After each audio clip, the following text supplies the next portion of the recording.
Om Shanti. Good morning. साकार मुरली 30 अगस्त 2025। बाबा का मीठा मीठा पत्र। हम मीठे मीठे बच्चों के मीठे मंथन के लिए मंथन शुरू करने से पहले आनंद के सागर से बाबा की आनंद भरी किरणों के नीचे बैठ जाते हैं और अनुभव करते हैं कि मैं आनंद स्वरूप आत्मा हूँ, आनंद के सागर की संतान हूँ। आज की साकार मुरली में बाबा एक बहुत बड़े बिलीफ सिस्टम को बतला रहा है। बिलीफ सिस्टम क्या है आज का? कि आपस में बैठकर मिलकर क्लास चलो, अपना और औरों का कल्याण कर सकते हो। अब देखो, मेरी तो शुरू से धारणा ऐसी ही रही है कि कोई भी काम कोई भी आत्मा कर सकती है। ऐसा नहीं है कि फलाना कर सकता और फलाना नहीं कर सकता है। जिसकी अंदर से इच्छा हो तो कर सकता है। और आज बाबा वही बात कह रहा है कि तुम्हारी बुद्धि में धारणा होनी चाहिए। देखिए, धारणा नहीं है फिर आप क्लास कराओगे तो उसका कोई मतलब नहीं है। धारणा हो करके क्लास कराना है।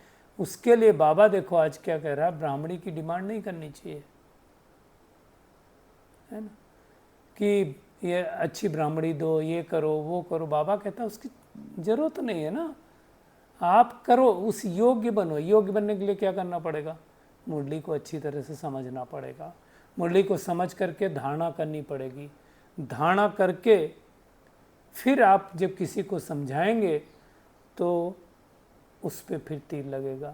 मैं आपको इसलिए बोल रहा हूँ क्योंकि मेरा रहता था और मैंने ये चालू किया हुआ है। कई लोगों को उसमें रहता है ना कि ये आप अपने आप में मिल करके क्लास क्यों कर रहे हैं। बाबा क्या कह रहा है, आपस में क्लास चलाओ। ब्राह्मणी चली गई तो भी क्लास संभालना चाहिए। और ये हुआ भी एग्जैक्टली। बहुत सारे सेंटर्स ऐसे हैं, इवन मैं जिस सेंटर पर ज़्यादा रहा हूँ वहाँ भी ऐसे बहन कम रहती थी तो बोलती थी सब संभालो। ब्राह्मण, अब बाबा तो मुरली में बीच बीच में ये बातें कहता है कि मुरली चलाना आना चाहिए। हर एक बच्चे को मैं तो कहता आना चाहिए, हर एक घर में चलनी चाहिए, हर एक गीता पाठशाला में चलनी चाहिए। जहाँ 4-6 लोग हों बैठ करके चलो। मुरली पर तो सबका हक है ना बच्चों का। तो ये बहुत बड़ा बिलीफ सिस्टम जो लोगों के दिल में है उसको टच किया। और इसके साथ साथ दूसरा बिलीफ सिस्टम क्या बाबा ने आज टच किया कि कई बच्चों में फिर अहंकार आता है। क्या अहंकार आता है? एक तो अहंकार आता है कि बड़ी बहन चली गई, अब ये छोटी छोटी बच्चियां हैं, ये क्या समझाएंगी। मुरली किसकी? शिव बाबा की। ये अगर ध्यान रहे कि ये बहन या भाई जो भी मुरली सुना रहा है ये भगवान की मुरली है। तो बड़ी बहन चली गई तो कई लोग, आप देखो सेंटर पर अक्सर करके होता है, बहनें नहीं आती हैं तो फिर जो है संख्या कम हो जाती है। कब होता है? तो उसके 2 रीजन होते हैं। एक रीजन ये होता है कि जो आत्मा सुना रही है उसके अंदर वो धारणा नहीं है। अब उसके अंदर वो धारणा नहीं तो तीर नहीं लग रहा तो लोगों को मजा नहीं आता है। दूसरा क्या होता है? समझ नहीं मुरली की। जिसको समझ नहीं होगी वो समझा भी नहीं पाएगा। तो बाबा देखो क्या कह रहा है कि तुम्हें क्लास में आना नहीं बंद करना, उसको उमंग उत्साह दिलाना। अगर छोटी बहन है और किसी के हमें नाम रूप को न देख करके भगवान की याद में रह करके मुरली सुनेंगे तो आनंद आएगा। बातें देखो बाबा अलग अलग तरह से समझाता है, हमें उस चीज़ को ध्यान देना। लेकिन बातें समझाने वाला भी कैसा होना चाहिए? तो आज बाबा ने कहा अक्लमंद होना चाहिए। ये अक्लमंद भी बहुत बड़ा शब्द है। अकल नहीं होगी, किसी को समझाएंगे तो तीर लगेगा नहीं। आज बाबा देखो क्या कह रहा है, एक भी बेअकल निकलता है तो सभी बीके का नाम बदनाम कर देता है। तो चेक करना हम अक्लमंद हैं कि नहीं। बेअकल होगा तो क्या करेगा? नाम बदनाम कर देगा, समझा नहीं पाएगा, है ना। भले कंप्लीट हम आखिरी में होंगे। देखो एक बात है, अगर मुझे नहीं पता तो कह देना चाहिए, बड़ी बहन बड़े भाई आएंगे वो आपको समझाएंगे, मुझे इतना ही पता है, मुझे अभी नहीं पता है। कई लोग क्या करते हैं, अपनी बुद्धि उसमें चलाते हैं। नहीं चलानी, किसी को गलत नहीं बताना है। तो ये समझना है ना। भगवान कैसे आता है? तो भगवान आकर के ये सारी बातें समझाता है हमको। बाबा ने देखो आज क्या कहा कि भगवान आया है तुमको पुरुषोत्तम बनाने के लिए। ये खुशी की बात है, और पुरुषोत्तम भगवान के अलावा कोई बना नहीं सकता, और ये पूरे कल्प में एक बार बनते हैं। देखिए 3 बातें बाबा ने कही, उत्तम, मध्यम, कनिष्ठ, और इसकी डेफिनेशन बहुत खूबसूरत आज बाबा ने समझाई। देखो अलग अलग रीत से बाबा हमें समझाता है। पहली बात क्या बोला, उत्तम कब होते हैं, तो आदि में उत्तम होते हैं, मतलब सतयुग में हम उत्तम रहते हैं। उत्तम की डिग्री भी कम होती, सतयुग से त्रेता में आएंगे तो थोड़ी सी कम होगी। मध्यम बीच में रहते हैं, बीच में मतलब अभी द्वापर युग से मान के चलो मध्यम हो गए हम, है ना। फिर कलयुग के अंत में क्या हो गया, कनिष्ठ, जैसे कहते हैं सतो प्रधान, रजो, सतो रजो तमो 3 हो गए ना, तो ऐसे उत्तम मध्यम कनिष्ठ। तमो कब बनते हैं, लास्ट में। ऐसे कनिष्ठ कब बनते हैं, लास्ट में। हर चीज़ उत्तम मध्यम कनिष्ठ पुरानी होती है, मतलब कोई चीज़ नहीं होगी, फिर थोड़ी पुरानी होगी, और फिर संपूर्ण पुरानी हो जाएगी। ऐसे हम आत्माओं का भी हाल है। अब भगवान आकर के ये बातें हमें समझा रहा है। अब हमें कनिष्ठ से फिर क्या होना है, वापस मध्यम बनेंगे, फिर उत्तम बनेंगे, पुरुषार्थ करना। ये सारी बातें समझाने वाला अक्लमंद चाहिए।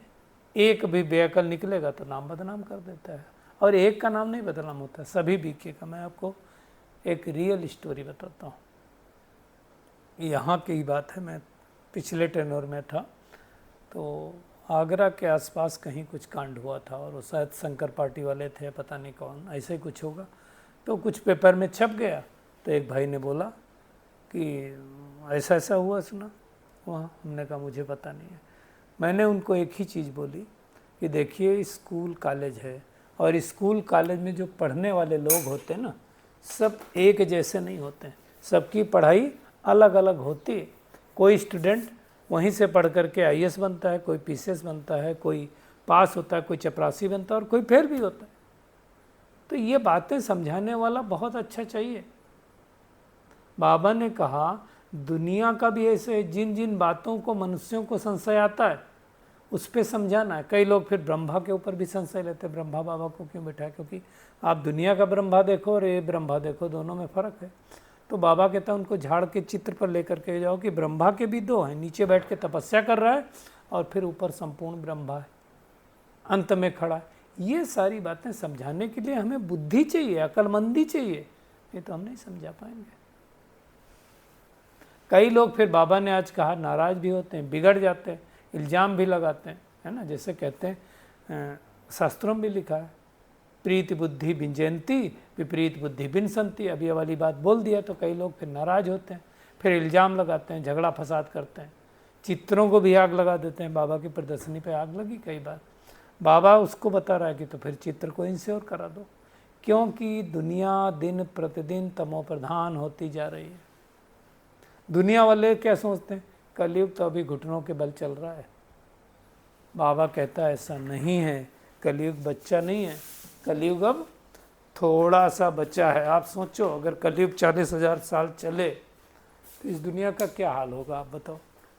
अभी इस दुनिया का ये हाल है कि दुनिया में कितने दुख हैं, कितनी अशांति है, अगर 40,000 साल चले तो क्या होने वाला है। तो ये बातों को अच्छी से तरह से समझना है,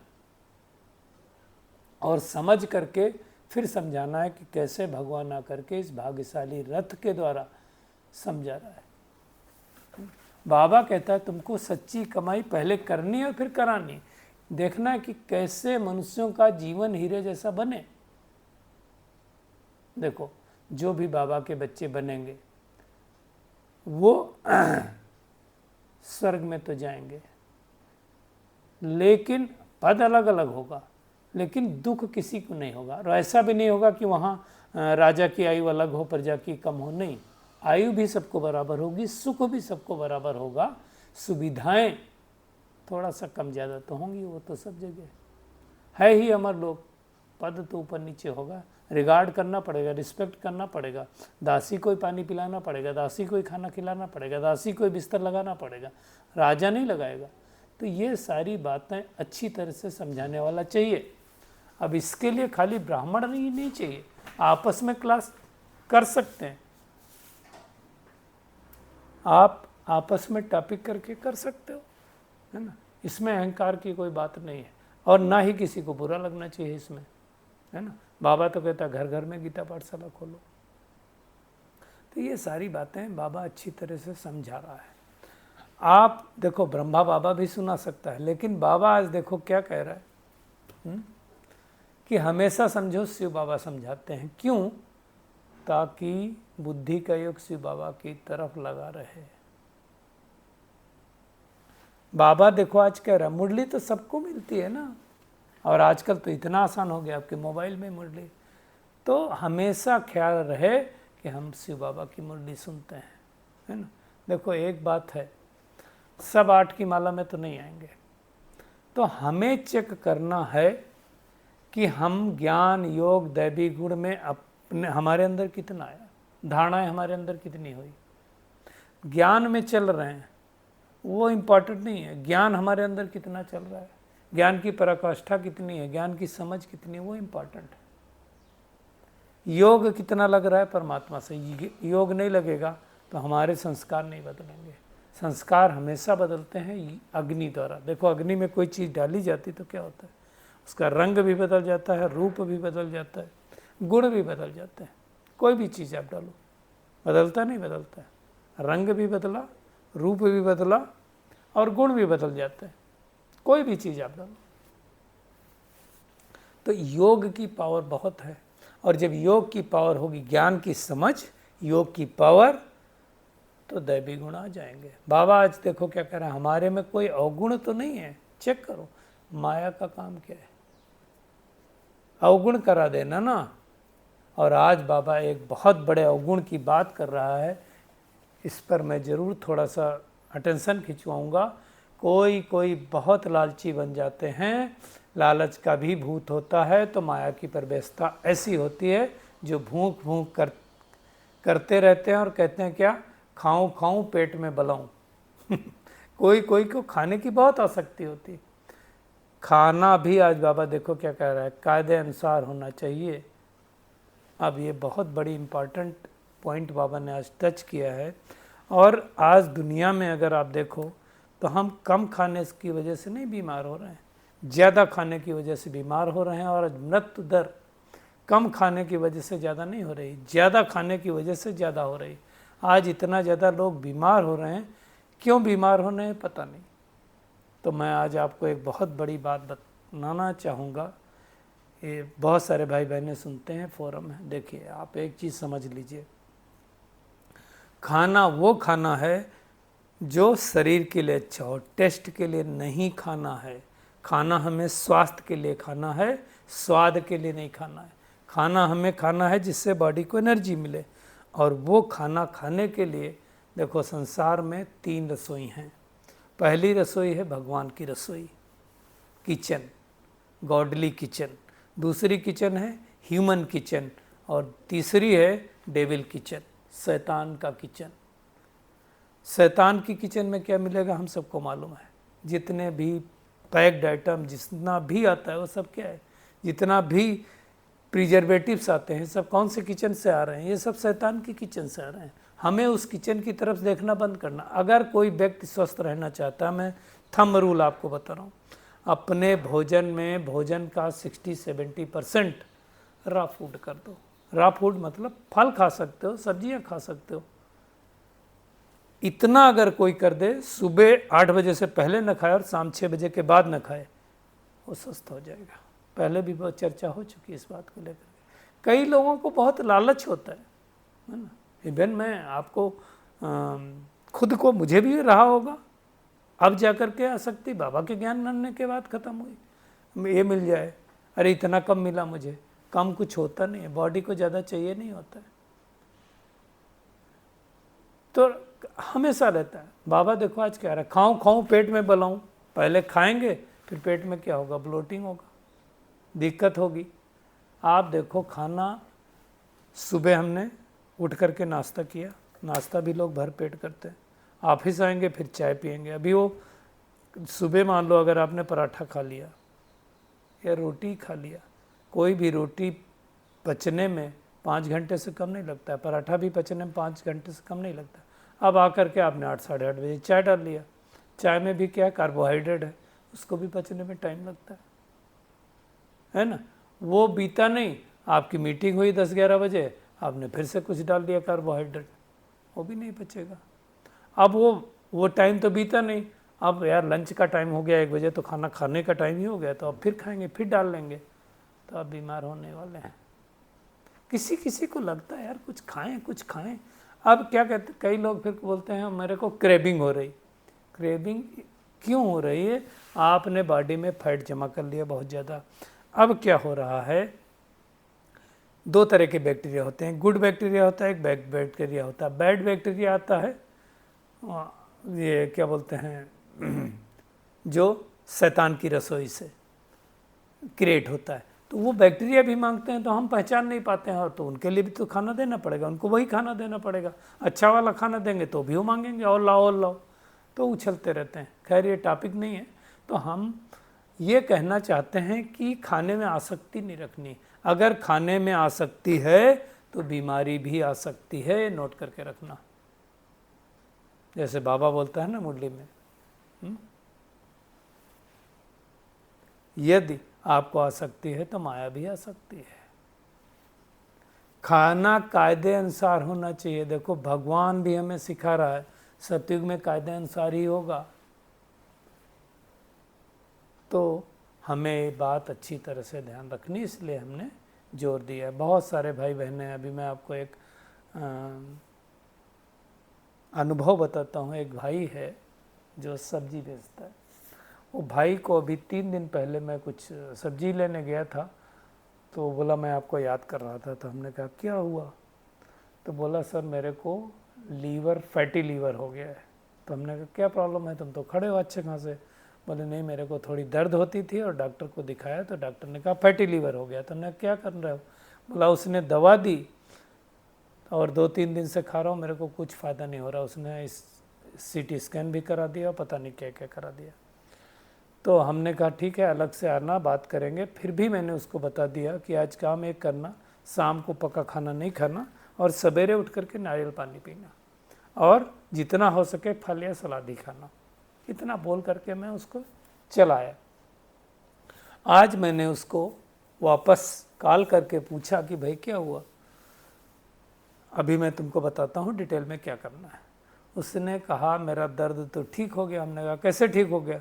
बोला मैंने, आपने नारियल पानी बोना था तो 2 नारियल पानी ही सुबह सुबह पिया और कुछ खाया नहीं। वो 2 दिन से कर रहा हूँ, मेरा दर्द ठीक हो गया। अब देखो, उतने से ही फिर मैंने उसको पूरी बात बताई क्या क्या करना है। जो फैटी लीवर में वो करोगे 1 महीने तक तो ठीक हो जाएगा। देखो ठीक हो गया। तो बड़ी से बड़ी बीमारी का आसान सा इलाज। अब लोभ रखेंगे कि खाऊं कुछ, तो क्या होगा? तो शैतान की रसोई वाला कोई खाना नहीं खाना। भगवान ने एक रसोई बनाई और एक इंसान जो बनाते हैं लोग, वो खा सकते हैं। तो हमें ये ध्यान देना है। आज बाबा कह रहा है तुम हो सर्वोत्तम ब्रह्मा मुख वंशावली ब्राह्मण कुलभूषण सुदर्शन चक्रधारी। अब इतना बड़ा नाम जब पहले मैंने सुना तो मुझे भी बड़ा सरप्राइज लगा। कई लोग फिर सुदर्शन चक्रधारी का नाम सुनते हैं तो नया कोई सुनेगा तो कहेंगे सुदर्शन चक्र तो विष्णु को था, इनको कहाँ से आ गया? तो मानेंगे नहीं। इसलिए बाबा कहता नए नए को अलाउ नहीं करना। कई भाई बहनें लेके मधुबन में चले जाते हैं ना, नयों को मुरली नहीं सुनानी चाहिए, मुरली क्लास में लाना ही नहीं चाहिए, उनको समझ में नहीं आता है ना। कई लोग फिर सोचते हैं क्या मैं बेसमझ हूँ तो मुझे समझ में नहीं आएगा। नहीं, अभी बेसमझ नहीं हो, पहले कोर्स करो। इसलिए हम बेसिक कोर्स पर ध्यान देते हैं। अच्छा, और नए और सत्संगों में तो ऐसा होता नहीं, कोई भी आ जाए क्या फ़र्क पड़ता है, तो वहाँ की बात ही अलग है ना।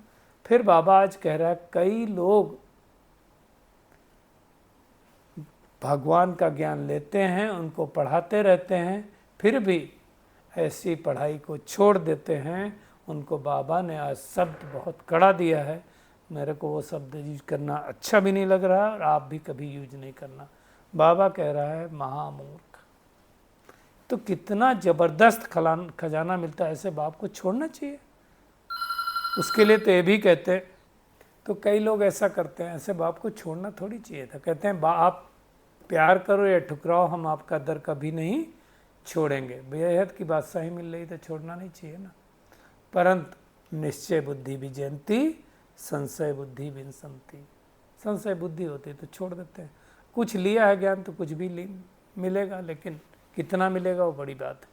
आज बाबा कह रहा है स्त्रियों की संभाल करनी चाहिए, भाइयों को बहनों को आगे रखना चाहिए और संभाल भी करनी चाहिए। ये बात बिल्कुल सही है।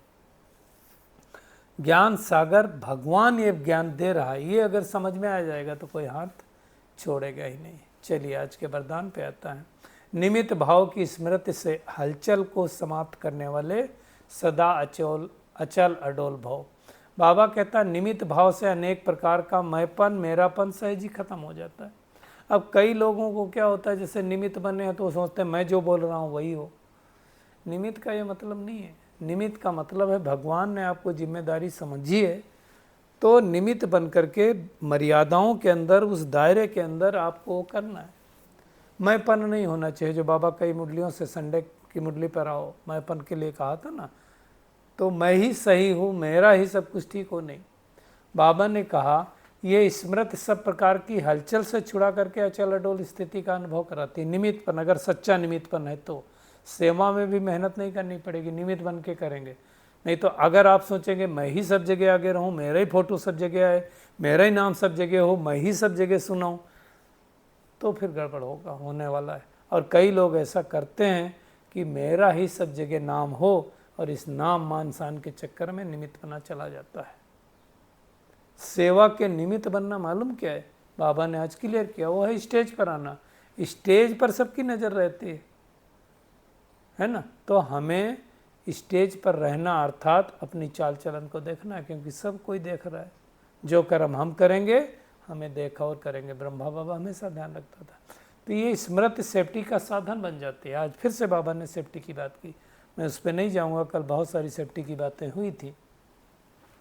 और सर बातों में न्यारे बनो तो परमात्मा बाप के सहारे का अनुभव करेंगे। हर चीज़ में न्यारे बन जाओ, है ना, डिटैच हो जाओ, गुप्त सेवा करो। मेरे को कुछ दिखाना नहीं, मेरे को नाम मान शान नहीं चाहिए, मेरे को फ़ोटो का भी कोई शौक़ नहीं है, ऐसा होना चाहिए। अभी मैं आपको अपना अनुभव बताता हूँ, थोड़े दिन से मेरा फ़ोटो आ जाए, मेरे को बोलने का मौका मिले, मेरे को स्टेज पर बिठाया जाए, मेरे को कुछ नहीं चाहिए। मैं अपनी खुद की बात बताता हूँ। मेरे को इतना लगता है कि मेरे चुपचाप करूँ, किसी को खबर ना हो, ज़्यादा अच्छा है। ज़रूरत नहीं है ना इन सब बातों की। एक फ़ोटो डालूंगा, 20 लोग देखेंगे, उनका टाइम जाएगा, उसका बोझा भी तो मेरे ऊपर आता है। तो इन सब चीज़ों से भी मैं मुक्ति चाह रहा हूँ और उस लाइन पर मैं प्रयासरत भी हूँ। तो वो करना चाहिए, न्यारा बन जाना चाहिए। बाबा कह रहा है कि वर्तमान में भटक रही हैं सब आत्माएं, उनको क्या चाहिए, एक तो शांति चाहिए और दूसरा रूहानी प्रेम चाहिए। ये पूरी दुनिया में शांति और प्रेम का अभाव है हर जगह। तो बाबा कहता है कि जो भी प्रोग्राम करो, पहले बाप के संबंध के स्नेह की महिमा करो, फिर क्या करो, उस प्यार से आत्माओं का अनुभव कराओ। योग बहुत इम्पॉर्टेंट, प्रेम स्वरूप और शांत स्वरूप दोनों का बैलेंस रखो और उनको करो, तब हो पाएगा। तो आज की पूरी मुरली में टेक होम यही है कि एक तो क्या हो गया, मुरली चलाना आना चाहिए और आपस में मिल करके क्लास करो और सबका कल्याण करो, है ना। अहंकार बिल्कुल नहीं रखना है। ध्यान रहे मुरली सुनते समय हमारा बुद्धि योग बाहर तो नहीं भटकता है, हम शिव बाबा के महावाक्य सुन रहे हैं, ये याद रहे तो याद की यात्रा है। हमको चेकिंग करना है मेरे अंदर कितना ज्ञान है, कितना योग है, कितने दैवी गुण है, और मोस्ट इम्पॉर्टेंट खाने का लोभ तो नहीं है, लालच तो नहीं है, माया के बस कोई विकर्म तो नहीं होता है। और निमित्त भाव की से स्मृति रख करके अनेक प्रकार का मैंपन मेरापन खत्म करना है और सर बातों में न्यारे बनेंगे तो परमात्मा प्यार का अनुभव मिलेगा। दुनिया में प्रेम और शांति का अभाव है तो हमें सबको अनुभव कराना है। अच्छा, शुक्रिया मीठे प्यारे बाप दादा, शुक्रिया आप सभी का इस मीठे मंथन के लिए। अच्छा, ओम शांति।